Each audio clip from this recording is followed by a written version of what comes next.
Alors, Ingrid, ça c'est quoi? C'est Star Trek? Non, c'est beaucoup plus concret que ça. Allez, dites-nous tout. C'est un robot agricole autonome. Aujourd'hui, les agriculteurs, ils ont deux problèmes. Il n'y a plus de main-d'œuvre, plus personne ne veut travailler dans les champs. Ça coûte de plus en plus cher d'embaucher de la main-d'œuvre pour travailler dans les champs, mais surtout plus personne n'a envie d'aller dans les champs. Et ils n'ont plus le droit d'utiliser de produits chimiques, de pesticides. Pour autant, ils doivent toujours produire plus en plus de légumes et de fruits parce qu'on est de plus en plus nombreux. Comment on fait? C'est une équation qui n'a pas de solution, mis à part la robotique agricole autonome. Ce que l'on fait, on fait des robots qui fonctionnent tout seuls dans les champs. On a développé à la fois la partie logicielle et aussi la partie robot. On a décidé de développer une gamme de robots, puisque tous les agriculteurs n'ont pas les mêmes besoins. Ici, c'est Os, c'est notre plus petit robot. Vous voyez ici Dino, beaucoup plus gros pour tout ce qui est champ de carottes, de poireaux, de laitues, de romaines. Et vous voyez aussi Ted, qui est le robot dédié à la vigne.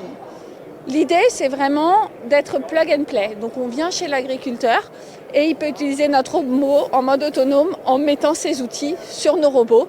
En même temps, nos données collectent des données pour donner de la donnée intelligente aux agriculteurs en temps réel.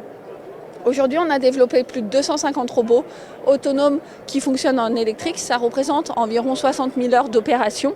On est les leaders de la robotique agricole autonome. On est né en France, on est né à Toulouse et on s'étend globalement avec une filiale aux États-Unis qui comprend aujourd'hui 11 personnes.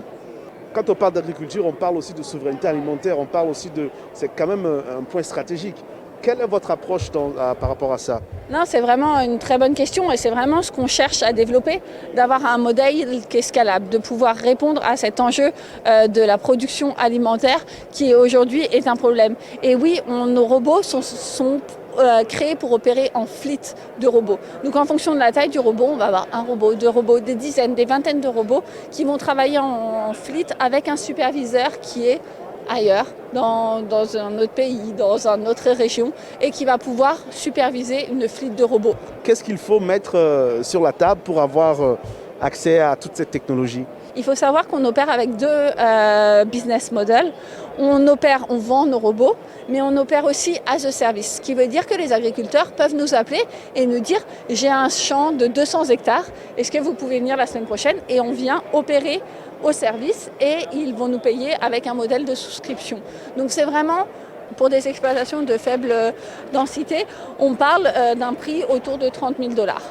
Pour le dino que vous voyez là, qui est vraiment pour les... Ça c'est le dinosaure, hein? Exactement, le dinosaure, qui est vraiment pour les plus larges exploitations. On va plus être autour d'un prix autour de 200 000 $. Et pour le TED, on est dans le même ordre de grandeur. On essaye de rendre l'agriculture plus intelligente et plus durable et d'offrir de vraies solutions aux agriculteurs qui répondent à leurs enjeux. En tout cas, je peux vous dire qu'on en a beaucoup besoin. Merci beaucoup. Encore. Une fois de plus, la technologie qui s'adapte justement aux besoins réels qu'on a sur le terrain, eh bien, ça peut vraiment changer des vies. On sait qu'aujourd'hui, ce n'est pas facile d'être un agriculteur, surtout en Afrique.